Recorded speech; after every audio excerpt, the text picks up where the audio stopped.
ओशो के हिसाब से जब फ्रेडरिक नीचे ने गॉड के मरने की घोषणा की, उसके बाद अंग्रेजी का सबसे जरूरी शब्द बन गया। Instead of God, has become the most important word in our language. ये बात एक तरह से सच है, क्योंकि यूरोप में एक समय पर गॉड डैम या गॉड्स बोन्स बोलना किसी भी और गाली देने से ज्यादा खराब माना जाता था। आज आप देखने वाले हो कैसे अंग्रेजी की गाली English, motherfucker, do you speak it? हिंदुस्तानी गालियों जैसी है तू निकल गोरे आदमी से बात। और कहाँ बिल्कुल अलग। वहीं गालियों के नुकसान तो सभी को पता होंगे, गाली भैया, लेकिन उन्हें देने के साइंटिफिक फायदे जानेंगे हम आज की वीडियो में।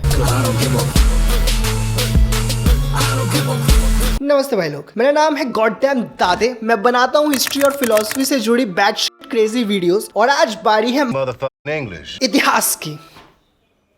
कोई दूसरी भाषा बोलने वाले आदमी से सलाम नमस्ते सीखने के बाद मेरा पहला सवाल उसकी भाषा में प्रचलित गालियों को लेकर होता है। चल बस। जैसे 10वीं में मेरे बिहारी दोस्त ने मुझे सिखाया और कॉलेज में बंगाली दोस्त से सीखा। हाल ही में यूके के पूर्व प्रधानमंत्री ऋषि सुनाक जी से मिलने का सौभाग्य प्राप्त हुआ और उन्होंने fucking hell कहना सिखाया। किसी समाज में प्रचलित गालियों से हम वहाँ के बारे में काफी कुछ जान सकते हैं। जैसे हिंदुस्तानी आदमी की नाक उसके खानदान से बहुत जुड़ी हुई है, इसलिए ज्यादातर गालियाँ वहीं पर चोट मारती है, माँ बहन बेटी पर कुछ कहकर। उनकी अम्मा बहना को फंसेंगे रोड के ऊपर। वहीं Japan which is all about respect, Japan is all about the respect. उधर किसी को कहना बहुत ही खराब माना जाता है, जिसे आप गाली भी नहीं मानोगे। इसका मतलब सिर्फ किसी को बदतमीजी से तू कहना है। जैसे हमारे यहाँ भी किसी को इज्जत देने के लिए आप और इनफॉर्मली या गुस्से में तू कहते हैं। हम दोनों अच्छे दोस्त हैं जी, तू तारीफ करके बुलाते हैं एक दूसरे को। मगर आपको पता है एक जमाने में अंग्रेजी में भी हिंदी की तरह आप और तू होता था। यू को तू कैसे उन्होंने बनाया? इंग्लिश में गाली देने वाले लगते कूल। आज अगर आप देखो तो अंग्रेजी की ज्यादातर गालियां जर्मन से मिलती हैं, लेकिन फ्रेंच से बिल्कुल भी नहीं। चाहे शरीर के वल्गर अंगों को ले लो, जैसे जर्मन का को समझना आसान है फ्रेंच में कहने के मुकाबले, वैसे ही से निकलने वाली कभी बता दोगे कि की बात हो रही है, जिसे फ्रेंच में कहते हैं। उसी तरह जर्मन सेक्सुअल वर्ब बिल्कुल जैसा है, लेकिन अगर कोई फ्रेंच में कहे तो लगेगा क्या बेसिर पैर की बात कर रहा है।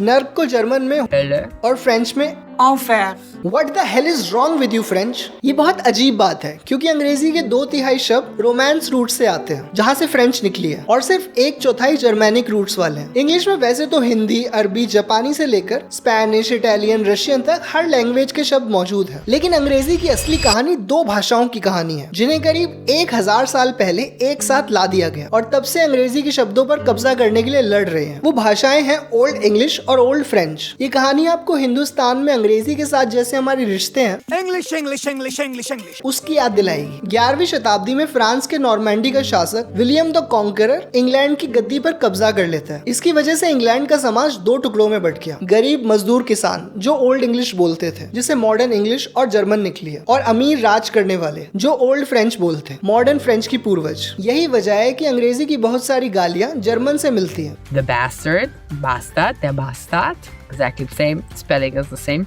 क्योंकि ये शब्द आम लोगों की भाषा से आए हैं। तो जैसे हमारे यहाँ हिंदी में गाली देने वाले जाहिल speak in English, this English coaching not a local language, और इंग्लिश में बड़े साहब कहते हैं, ठीक उसी तरह 1000 साल पहले इंग्लैंड में लोगों की सोच बन गई कि ओल्ड फ्रेंच कोठी मंगले वालों की भाषा है, जबकि आम जनता की ओल्ड इंग्लिश को नल्ले बेरोजगारों की बोली समझा जाने लगा। ऐसे ही उसके आम शब्दों ने धीरे धीरे गाली जैसा असर हासिल कर लिया। आपको ये तो मालूम होगा कि अंग्रेजी में हिंदी की तरह आप और तू नहीं होता। मैं जो थोड़ी बहुत अंग्रेजी जानता हूँ, अब एक वर्ड है यू, चाहे तू बोलो, चाहे तुम बोलो, चाहे आप बोलो। लेकिन क्या ये पता है कि फ्रेंच में होता है? इससे भी मजेदार कि तू को फ्रेंच में भी तू कहते हैं, हाँ, पर आपको वॉस। इंग्लिश में भी फ्रेंच की देखा देखी अपने से छोटे या बराबर वाले के लिए दो और ऊंचे व्यक्ति के लिए यू का यूज होने लगा था, मगर फिर धीरे धीरे सभी को यू से ही संबोधित करने लगे। ठीक भी है, सबको बराबर की इज्जत देनी चाहिए। तू नहीं कहा मैंने आपको, मैंने तेरे को तू नहीं कहा है, तो तहजीब से बात करें आप। यानी किसी को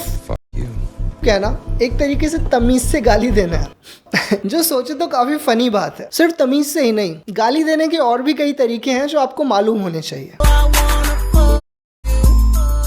कॉग्निटिव साइकोलॉजिस्ट और भाषा ज्ञानी स्टीवन पिंकर ने अपनी किताब द स्टफ ऑफ थॉट में गाली देने के 5 तरीकों का जिक्र किया है। डिस्क्रिप्टिवली मतलब शब्द का सही इस्तेमाल, जैसे आइडियोमेटिकली कहावत मुहावरे की तरह, एब्यूजिवली किसी को बेइज्जत करने के लिए, इम्फेटिकली आइए देखते हैं मजा आएगा, यानी बात में वजन डालने के लिए, Our blades are f***ing great. और आखिरी कैथार्टिकली यानी जो अचानक भाव में निकल जाती है, जैसे टेबल से अचानक पैर टकराने पर जो निकलता है वो ना टेबल के लिए होता है, ना ही अपनी गलती के लिए, ना ही उसका नाता संभोग से है, और तो और ये गाली इतना सोच कर भी नहीं, बस अपने आप निकली है, जिसकी वजह न्यूरो साइंस है। Yes, science. साइंटिस्ट ने कुछ लोगों को ऑब्जर्व किया जो सिर में चोट लगने की वजह से ठीक से बोल नहीं पाते थे, मगर गाली एकदम फ्लो में देते। यही चीज डिमेंशिया और ब्रेन स्ट्रोक वाले मरीजों में भी देखी गई। इस पर रिसर्च करके उन्होंने पाया कि हमारी आम बोलचाल की भाषा आती है दिमाग के लेफ्ट हेमिस्फीयर से, जो लॉजिकल माना जाता है, और गाली निकलती है राइट से, जो इमोशंस को प्रोसेस करता है। मतलब ये बात एक तरह से ठीक है अगर कोई कहे कि गाली एक इमोशन है। गाली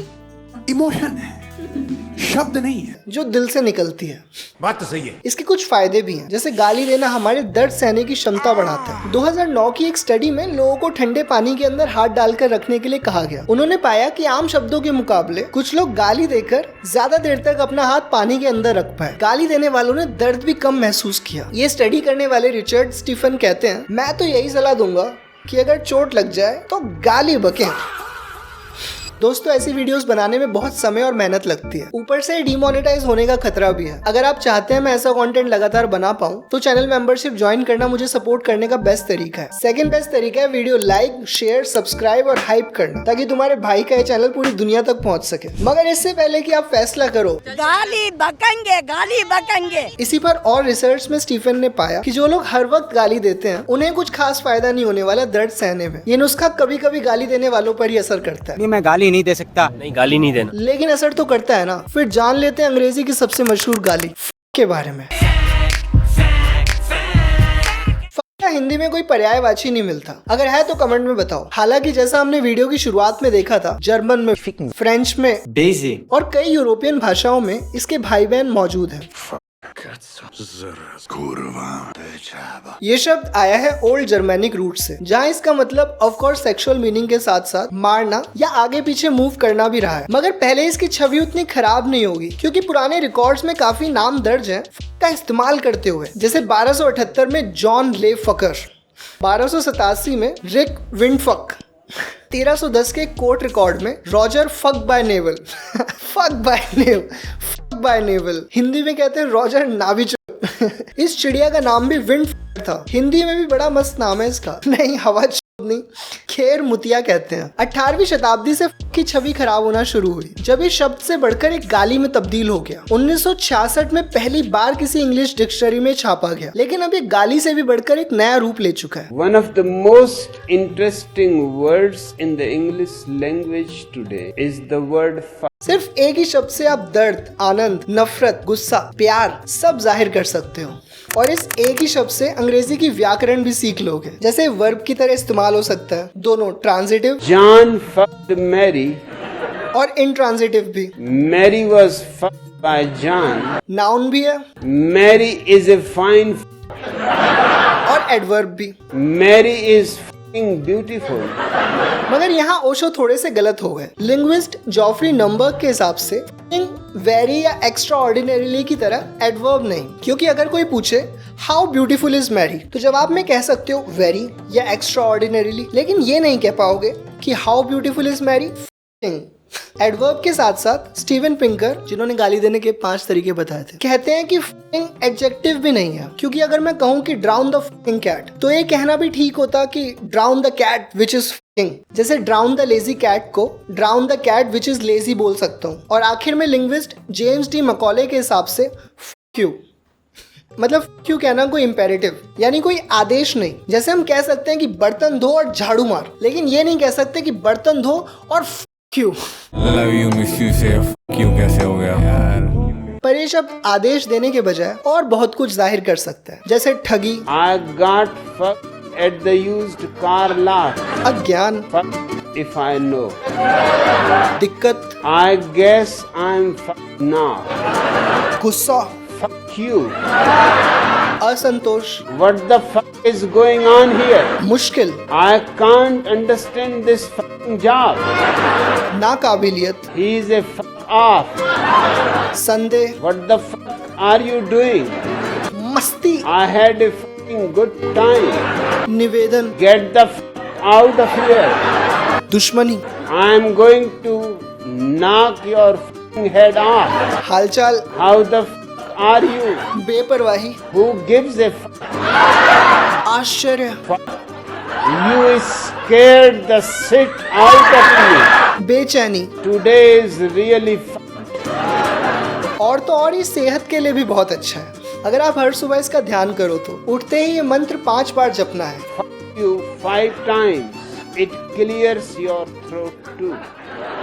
Okay, dude? ओशो ने कहा कि भगवान एक अंतिम छोर पर था बुद्धि के। जब उसका अस्तित्व खत्म हो गया तो नेचुरली मन दूसरे अंतिम छोर पर जाएगा। गॉड शब्द की तुलना से करना बहुत ही क्रेजी है, पर जब मैं सोचने लगा तो सच में दोनों को एक दूसरे की नेगेटिव कॉपी जैसा पाया। गॉड शब्द का इस्तेमाल होता है ऐसी चीज के लिए जिसे कभी किसी ने देखा नहीं, मगर हम उसे हर बात में घसीटते हैं। ये तो सच है कि भगवान है।